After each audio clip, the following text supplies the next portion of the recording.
కాంగ్రెస్ ప్రభుత్వం చేస్తున్న అక్రమ అరెస్టులకు భయపడబోమని కొడంగల్ మాజీ ఎమ్మెల్యే పట్నం నరేందర్ రెడ్డి అన్నారు. వికారాబాద్ జిల్లా కొడంగల్ మున్సిపల్ కౌన్సిలర్ మధుసూదన్ యాదవ్ నివాసంలో విలేకరుల సమావేశంలో పట్నం మాట్లాడారు. హైదరాబాద్లో ఓ ఎమ్మెల్యే మరో ఎమ్మెల్యేపై దాడికి పాల్పడటాన్ని తీవ్రంగా ఖండిస్తున్నాం.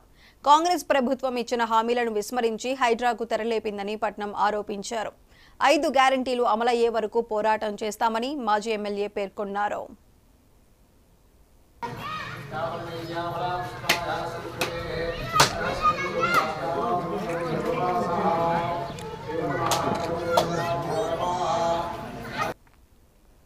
అనంతరం పట్నం నరేందర్ రెడ్డి కొడంగల్ కూరగాయల మార్కెట్ యార్డ్లో ఏర్పాటు చేసిన వినాయక మండపంలో పూజలు చేసి తీర్థ ప్రసాదాలు తీసుకున్నారు. ఈ కార్యక్రమంలో విష్ణువర్ధన్ రెడ్డి, కోట్ల మైపాల్, డాక్టర్ నవాజ్, నందరాం పవన్, సురేష్, రాఘవేందర్ తదితరులు పాల్గొన్నారు.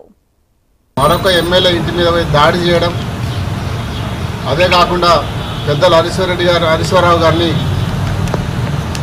అక్రమ అరెస్ట్ చేసి హరీశ్వరరావుతో పాటు శాసనసభ్యులందరినీ కూడా అక్రమంగా అరెస్ట్ చేసి ఒక్కొక్క పోలీస్ స్టేషన్ తిప్పుకుంటూ రాత్రి 1 గంట వరకు కేశంపేట పోలీస్ స్టేషన్లో కూర్చోబెట్టి వదిలిపెట్టడం అనేది తీవ్రంగా ఖండిస్తూ ఉన్నాం.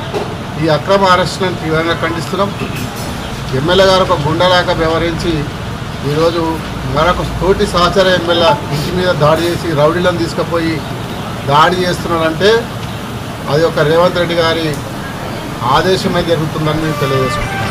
ఆయన యొక్క ప్రోదల్భంతోనే ఈరోజు గాంధీ గారు పెద్ద ఎత్తున రౌడీలను తీసుకుపోయి కౌశిక్ రెడ్డి మీద దాడి చేయడం జరిగింది. పార్టీ ఫిరాయించిన 10 మంది ఎమ్మెల్యేలకు మేము హెచ్చరిస్తూ ఉన్నాం. మీకు దమ్ము ధైర్యం ఉంటే, సిగ్గుంటే రాజీనామా చేసి మళ్ళా కాంగ్రెస్ పార్టీ మీద గెలవాలి.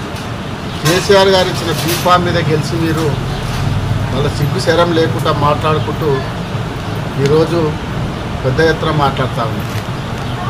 అదే కాకుండా ఈరోజు గాంధీ గారు చేసినటువంటి సంఘటన మనం చూస్తూ ఉన్నాం. గతంలో ఎప్పుడు జరగలేదు.